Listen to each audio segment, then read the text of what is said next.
Hi, I'm Ansbert, fundraiser with the UNICEF Sweden. I'm a believer in change, and I believe that every one of us has a moral responsibility to do something to change the world for the better. And if you want to invest in a better world, the best place we can put our energy and our efforts and skills in is children. This is one of the reasons why I am fundraising for children.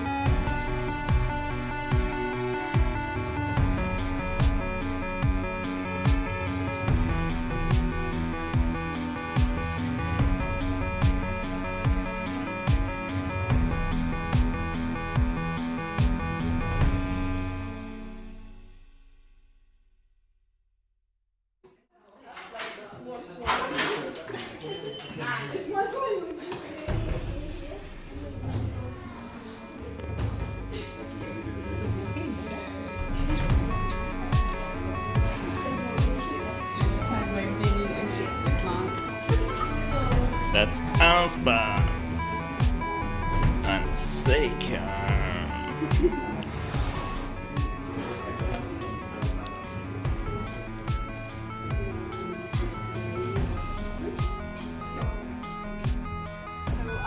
I just want to say a big thank you for the time you have spent here at UNICEF. We have known each other for 3.5 years now, since 2019. And since then, you have gotten 557 global parents. It's one of the highest ever at UNICEF for face-to-face. And I did some calculations, and that's actually enough to give 120 solar-powered lamps to children each month. So take that during the 3.5 years that you've worked for us, and you can imagine what a great impact you have done. And I'm very happy that you're continuing in the same business with other important causes, and I hope that your time here as a vice team leader will also help you with that. And I hope the educations that we have given on feedback will help you as well. I really enjoyed those, and I've seen you grow both in receiving and giving feedback to your teams as well. Another thing that I've always been so impressed with is your engagement for human rights, and that you have spoken out for the truth. So your blog, your social media, and interviews I have seen in media channels that you have made. I'm really impressed by the work you do, and I think you're so brave to speak out against the leaders who are trying to quiet other people's voices. And I hope you continue to do that. I hope your passion for UNICEF and your passion for human rights continues. And hopefully the gift we can give you is to continue doing that. And hopefully you will share more blogs and social media posts with me in the future as well. So best of luck. Show us the pic. Yes. So I hope they will, when you look at them, they will bring back some memories of everything you have done as well. Thank you. And this. And then this, hopefully, to help you continue with spreading your amazing message and being one step further there. You'll understand once you open it. Thank you so much as well. We're gonna miss you, but best of luck. Thank you. Finland, right? You have lived in Finland as well. Yes. I want to see all the men that have been.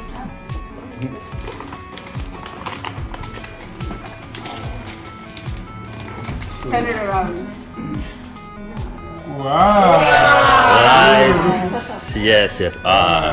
That's help you in your profession.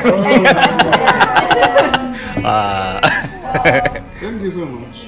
And I heard for someone that you look more professional and more beautiful. We'll help you in your videos. I'm short of words.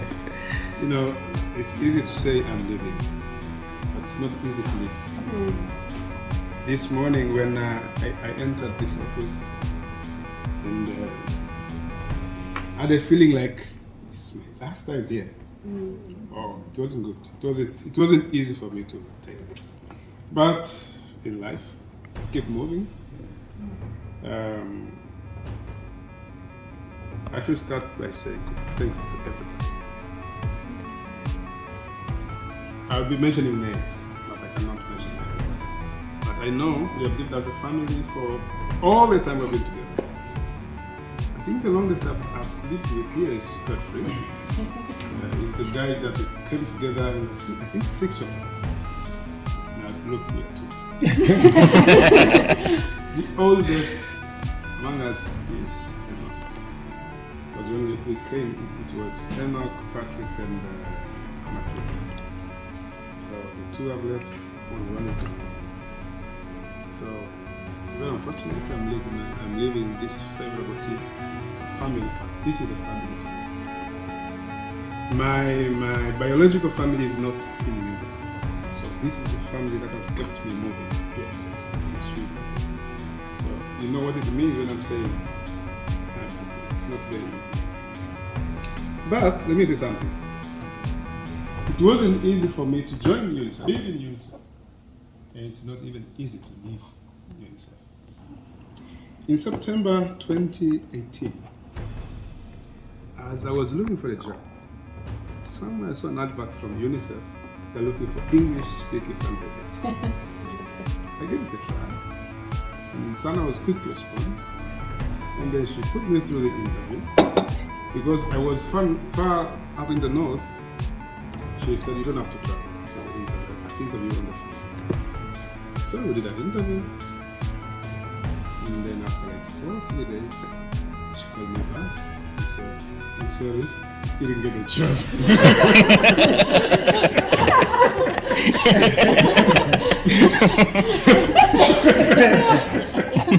So okay, I took it, and then after 3 months, just accidentally, I landed on the same website. They're still advertising jobs. And because I already had Sana's number in email, I just inquired directly. And then she quickly said, Osman, are you still available? I said, yes. Yeah, we need fundraisers. Are you still interested? I said, yes. Okay. We did another interview. And then she interviewed me, almost the same question, the same answers. And then after 4 days, she calls me and says, congratulations, you got a job. I remember I asked you one question. I said, Sana, can I ask you something? I said, yeah. I remember with this similar, no, in fact, the same interview last time, and I didn't get a job. And I answered the same question in the same way. Now, what's the difference? What happened? Now I'm getting the job. She was honest. She told me, honestly, we didn't give you the job because we knew you live far away in Pitio. Most people we have interviewed from distant places never make it. So we didn't want to take chances. And at that time, I told you I'll find my place in Stockholm. I didn't know anybody in Stockholm, but I was just confident that I'll get there, I'll find someone to live. And then, interestingly, I came. So that's number 1. It wasn't easy for me to join this. It wasn't. 2, when I arrived here, I quickly got a family from friends. It's always good making friends. So this friend is, she was a family friend that I'd made in the north. So when I gave her the good news of me getting a job, no, how are you living in Stockholm? I said, no, I'll find my way. In my first week, it was really tough. I started questioning myself, is this my job? Because I came here, I want the job, yes. I've gone through the training, yes. And now it's Wednesday, we have to get out and start teaching. And luckily enough, it was too central. But it was one of the toughest days of my life. And what surprised me and shocked me was, I think 1 or 2 of our colleagues, the new ones, got 2 the first day. So it wasn't very easy. But then on the third day, I got my first sign up, which gave me energy and confidence that has kept me here. And I think I've told some of you guys this story with friends. But why am I saying all this? It's not easy. We have always said this. It's not easy, it's not easy. Yes, it is not easy, but it is possible. Through thick and thin, you can do it. So you will never be fired. Just have determination, have confidence in yourself, feel it. And Sana, Eri, these guys are very wonderful. It's a very wonderful team. If I tell you, Sana reads my reports about the people that I brought about. But if I tell you about each and every member, you'll be amazed of the talents that are sitting on this table. And I've told some of them, please, don't get fired. Work as long as you want to work here. Don't give them a chance to fire you. You know what they want, give it to them. Give them pleasures, behave well, you know. I'm leaving you guys to another organization, but I know I've been meeting you several times, so other things besides UNICEF. UNICEF has been part of my life. When I came to this job, I was just looking for a job, and I got it. But with time, I developed a passion for children, a very special passion for children. So even when I'm pitching passionately for kids. And this brings me to the end of my long speech. My first ever sign-up was a lady. I think she was about between 30 and 40. And she gave me an impression of how I should be signing people because of the comments she made. As I spoke to her, and I've said this several times, she was just standing by the ring at Christian Travel, and it's in the afternoon, it's Friday. And I spoke everything I knew about UNICEF from the train. And then she was looking at me like, she's not even answering, looking at me like this. And then when I was done, I said, you know what? I don't know what you're talking about. I have never been poor. I have never seen poverty. I don't know what. But I'm seeing passion in your eyes. I'm going to sign for that. What to do with that? She signed 100. That was the 100 that saved my everything. From that moment, I've been signing people. And I said, oh, so I have some passion they can see. I've been pitching passionately. You see it in my eyes when I'm pitching. That's number one. Number two, there's a guy I signed, the last guy on my iPad so far. He's in his 30s. I met him in Fasta. He told me about 6 organizations he supporting in different countries, in Africa, in Asia. He said, I'm giving money to the people I know it's going straight to the ground. But you guys, all the money I give you remains here. So we started having a conversation about the money. So we kept talking. I said, yeah, very good salesman, eh? He said, no, it's not about being I'm trying to be, I know you're not going to sign, but please, let me tell you about how we spend the money. And then he's like, okay, what's the minimum? So, the minimum, you can pay anything, but of course, the standard is 100.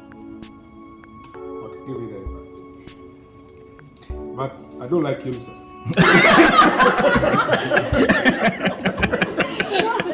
I'm doing it because I'm seeing the passion, clear passion in this job. Let's support your passion. So as he was signing, I said, okay, thank you. I knew he was going to give the minimum. So he looked at 500, 250, 150.